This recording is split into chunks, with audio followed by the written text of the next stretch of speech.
Hi welcome to the video. നമ്മുടെ ഇന്നത്തെ വീഡിയോയിൽ K S R T C നടത്തുന്ന കെ എസ് ആർ ടി സിയുടെ ബഡ്ജറ്റ് ടൂർ സെല്ല് നടത്തുന്ന കോട്ടയം നാലമ്പല ദർശനത്തിൻ്റെ വിവരങ്ങളാണ് ഈ വീഡിയോയിലൂടെ ഷെയർ ചെയ്യുന്നത്. അപ്പോൾ തീർത്ഥാടന യാത്ര 2023 കോട്ടയം നാലമ്പല ദർശനം എന്ന പേരിൽ K S R T C തന്നെ പ്രത്യേകം ബ്രൗഷേഴ്സും കാര്യങ്ങളെല്ലാം ഷെയർ ചെയ്തിട്ടുണ്ട്. അവരുടെ പബ്ലിക് ഗ്രൂപ്പ് വാട്സപ്പ് ഗ്രൂപ്പ്സിലൂടെയും എല്ലാം ഷെയർ ചെയ്തിട്ടുണ്ട്. അപ്പോൾ ഇതിൻ്റെ കൂടുതൽ വിവരങ്ങളാണ് ഈ വീഡിയോയിലൂടെ ഷെയർ ചെയ്യാൻ ഉദ്ദേശിക്കുന്നത്. K S R T C കഴിഞ്ഞ വർഷം തൃശ്ശൂർ നാലമ്പല ദർശനം നടത്തിയിരുന്നു. അപ്പോൾ അതുപോലെ തന്നെ അത്രയും തന്നെ പ്രത്യേകതയുള്ള ഒരു പിൽഗ്രിം പാക്കേജാണ് ഈ കോട്ടയം നാലമ്പല ദർശനവും K S R T C ഇത്തവണ പ്ലാൻ ചെയ്തിരിക്കുന്നത്. അപ്പോൾ ഇതിൻ്റെ ഒരു അഡ്വാൻറ്റേജ് എന്ന് പറയുന്നത് നമുക്ക് സൗത്ത് സൈഡിൽ നിന്ന് പോകുന്നത്, അതായത് ട്രിവാൻഡ്രം, കൊല്ലം ജില്ലകളിൽ നിന്നൊക്കെ ഉള്ളവർക്ക് തൃശ്ശൂർ വരെ പോകുന്നതിനേക്കാളും കോട്ടയം വരെ പോയി നമുക്ക് ഈ നാലമ്പലങ്ങൾ കവർ ചെയ്ത് വരാൻ സാധിക്കും എന്നുള്ളതാണ് അതിൻ്റെ ഒരു പ്രത്യേകത. അപ്പോൾ ഇതിൻ്റെ കൂടുതൽ ഡീറ്റെയിൽസിലേക്ക് പോവാം. കേരളത്തിലെ കോട്ടയം ജില്ലയിലാണ് ഈ രാമപുരം സ്ഥിതി ചെയ്യുന്നത്. അപ്പോൾ ഈ രാമപുരം കേന്ദ്രീകരിച്ചാണ് ഈ 4 അമ്പലങ്ങളും, അതായത് 4 അമ്പലങ്ങളും ലൊക്കേറ്റ് ചെയ്തിരിക്കുന്നത്. അപ്പോൾ ഇതിൽ പുരാണത്തിൽ പറയുന്ന പോലെ പുണ്യമാസ കർക്കിടകത്തിൽ ഹൈന്ദവ വിശ്വാസത്തിൽ തിങ്ങി നിറഞ്ഞ മധ്യ കേരളത്തിലെ 4 ക്ഷേത്രങ്ങളിൽ രാമപുരത്തിന് ചുറ്റും 3 കിലോമീറ്റർ ദൂരത്തിൽ കേന്ദ്രീകരിച്ചിരിക്കുന്നു. അതായത് ഒരു സർക്കിളായിട്ട് ഒരു 3-4 കിലോമീറ്റർ ചുറ്റളവിൽ ആണ് അമ്പലങ്ങൾ കേന്ദ്രീകരിച്ചിരിക്കുന്നത്. അതിലെ 4 അമ്പലങ്ങൾ എന്ന് പറയുന്നത്, ആദ്യത്തെ അമ്പലം എന്ന് പറയുന്നത് രാമപുരം ശ്രീരാമസ്വാമി ക്ഷേത്രം, കൂടപ്പുരം ശ്രീ ലക്ഷ്മണ സ്വാമി ക്ഷേത്രം, അമനക്കര ശ്രീ ഭരത സ്വാമി ക്ഷേത്രം, മേദിരി ശ്രീ ശത്രുഘ്നൻ സ്വാമി ക്ഷേത്രം. ഇത്രയും ക്ഷേത്രങ്ങളാണ് ഈ ഒരു പാക്കേജിൽ K S R T C include ചെയ്തിരിക്കുന്നത്. ഇതാണ് ഈ ഫോട്ടോയിൽ കാണിച്ചിരിക്കുന്നതാണ് രാമപുരം ശ്രീരാമസ്വാമി ക്ഷേത്രം. ഏതാണ്ട് 1000-ലേറെ വർഷം പഴക്കമുള്ള ആരാധനാലയമാണെന്ന് പറയപ്പെടുന്നുണ്ട് ഈ ഒരു അമ്പലം. അപ്പോൾ ഈ ഒരു ഗ്രാമത്തിന് രാമപുരം എന്ന പേര് വന്നത് തന്നെ ഈ രാമന്റെ ക്ഷേത്രം, രാമൻ മറ്റ് സഹോദരങ്ങളായ ലക്ഷ്മണൻ, ഭരതൻ, ശത്രുഘ്നൻ എന്നിവരോടൊപ്പം ഈ ക്ഷേത്രത്തിൽ വന്നതിന് ശേഷമാണ് ഈ ഒരു ഗ്രാമത്തിന് തന്നെ ഈ രാമപുരം എന്നുള്ള പേര് ലഭിച്ചതെന്ന് പറയപ്പെടുന്നു. രണ്ടാമത്തെ ക്ഷേത്രം കൂടപ്പുലം ശ്രീ ലക്ഷ്മണസ്വാമി ക്ഷേത്രമാണ്. അതിൻ്റെ ഫോട്ടോ ആണ് ഇവിടെ കൊടുത്തിരിക്കുന്നത്.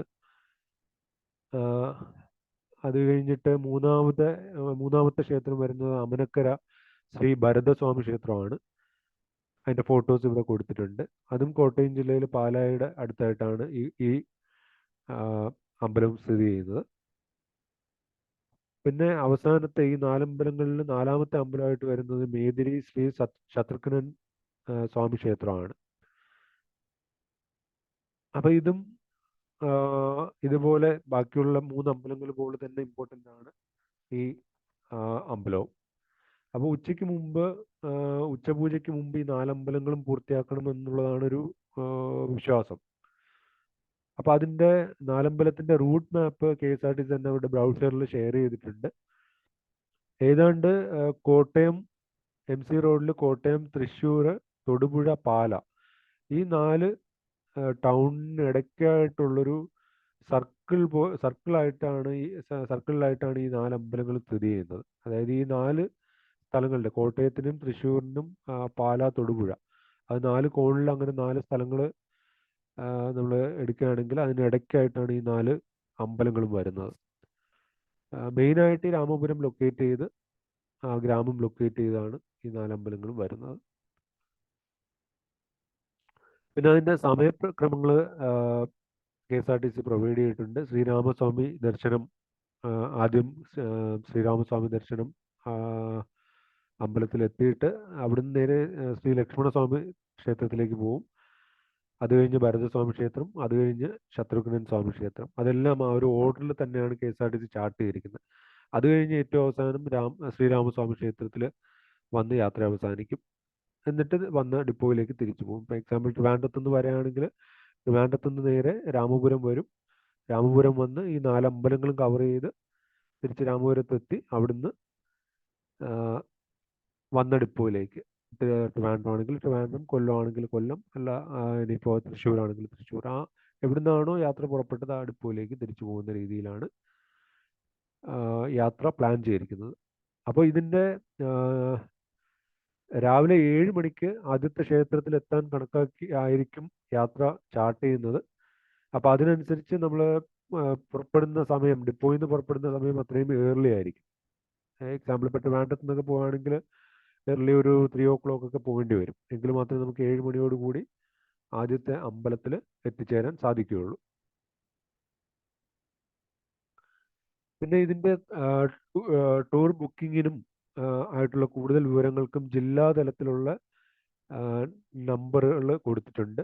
ജില്ലാതലത്തിലും യൂണിറ്റ് തലത്തിലുമുള്ള ഓരോ ഡിപ്പോ വൈസുള്ള കോൺടാക്ട് ചെയ്യേണ്ട നമ്പറുകൾ KSRTC ആ ബ്രൗസറിനകത്ത് തന്നെ പ്രൊവൈഡ് ചെയ്തിട്ടുണ്ട്. അപ്പോൾ അതിൽ നോക്കിക്കഴിഞ്ഞാൽ നമുക്ക് ഇവിടെ ഓരോ ഡിപ്പോയുടെയും നമ്പർ കിട്ടും. കൺസേൺഡ് ആളുടെ ഓരോ ഡിപ്പോയിലും ഈ ഒരു ടൂറിനെ കുറിച്ച് തിരക്കേണ്ട കൺസേൺഡ് ആളുടെ നമ്പർ കിട്ടും. ആ നമ്പറിലേക്ക് നമ്മൾ വിളിച്ചു കഴിഞ്ഞാൽ ഈ ഒരു യാത്രയെക്കുറിച്ച്, അത് ഓരോ ഡിപ്പോയിൽ നിന്നും ചിലപ്പോൾ 1-2 ട്രിപ്സേ ഉണ്ടാവുള്ളൂ ഒരു മാസം. അപ്പോൾ ആ യാത്രയെക്കുറിച്ചുള്ള കൂടുതൽ വിവരങ്ങൾ നമ്മൾ വിളിച്ചു കഴിഞ്ഞാൽ അവർ പറഞ്ഞു തരും. അതിൻ്റെ റേറ്റ്സും കാര്യങ്ങളും എല്ലാം പറഞ്ഞു തരും. അതിൻ്റെ ഐറ്റിനറി ഉൾപ്പെടെ എങ്ങനെയാണ് നമ്മൾ യാത്ര ചാർട്ട് ചെയ്തിരിക്കുന്നതെന്നുൾപ്പെടെ പറഞ്ഞു തരും.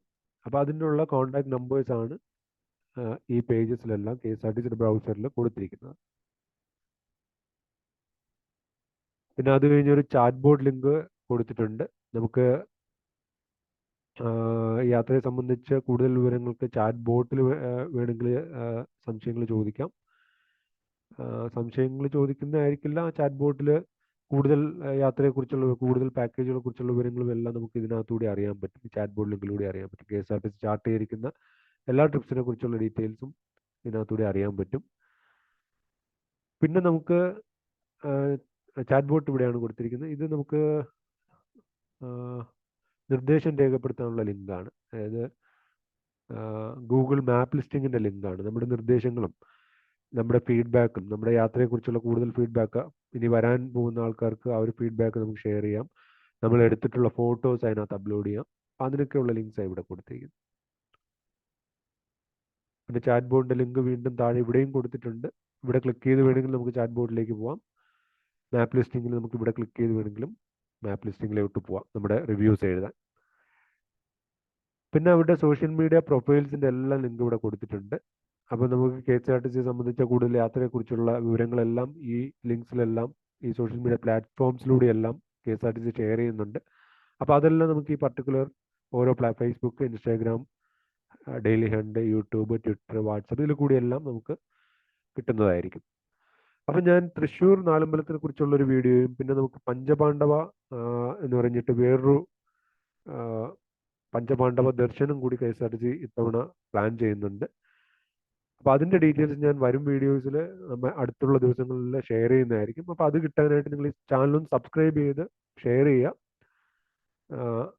അപ്പോൾ ഞാൻ അപ്ലോഡ് ചെയ്യുന്ന ബെൽ ബട്ടൺ കൂടി എനേബിൾ ചെയ്ത് വെക്കുക. അപ്പോൾ ഞാൻ ഇടുന്ന ഓരോ വീഡിയോസും നോട്ടിഫിക്കേഷനായിട്ട് നിങ്ങൾക്ക് കിട്ടുന്നതായിരിക്കും. അപ്പോൾ ഈ വീഡിയോ ഇഷ്ടപ്പെടുന്നു പ്രതീക്ഷിക്കുന്നു. അപ്പം നിങ്ങൾ ഈ നാലമ്പല ദർശനം, ഈ രാമായണ മാസത്തിൽ നാലമ്പല ദർശനം പ്ലാൻ ചെയ്യുകയാണെങ്കിൽ KSRTCയോടൊപ്പം തന്നെ പ്ലാൻ ചെയ്യുക.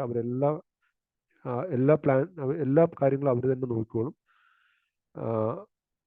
നിങ്ങളുടെ യാത്രയെ സംബന്ധിച്ചുള്ള എല്ലാ കാര്യങ്ങളും. പിന്നെ നമുക്ക് ഫെയേഴ്സിനകത്ത് ബസ് ഫെയർ മാത്രമേ വരത്തുള്ളൂ. ബാക്കി എല്ലാ ഫെയേഴ്സും നമ്മൾ തന്നെ സ്വന്തമായിട്ട് ചെയ്യുന്ന രീതിയിലായിരിക്കും. ബസ് ഫെയർ മാത്രമായിരിക്കും ബസ് ഫെയർ, അമ്പലത്തിലുള്ള കാര്യങ്ങളും എല്ലാം KSRTC തന്നെ നോക്കുന്ന രീതിയിലായിരിക്കും പ്ലാൻ ചെയ്യുന്നത്. അപ്പം നിങ്ങൾ ഉറപ്പായിട്ടും KSRTCയോടൊപ്പം യാത്ര പ്ലാൻ ചെയ്യുക. ഈ ഒരു കർക്കിടക മാസത്തിൽ KSRTCയോടൊപ്പം ഒരു നാലമ്പല യാത്രയൊക്കെ പ്ലാൻ ചെയ്ത് മനസ്സൊന്ന് ശാന്തമാക്കി വരാനായിട്ടുള്ള കാര്യങ്ങൾ ചെയ്യുക. അപ്പോൾ ഈ വീഡിയോ ഇവിടെ നിർത്തുന്നു. കൂടുതൽ വീഡിയോസിനായിട്ട് ഞാൻ നേരത്തെ പറഞ്ഞ പോലെ ചാനലൊന്ന് സബ്സ്ക്രൈബ് ചെയ്ത് വെക്കുക. അപ്പം ഞാനിടുന്ന വീഡിയോസ് നിങ്ങൾക്ക് എത്തുന്നതായിരിക്കും. Thanks for watching.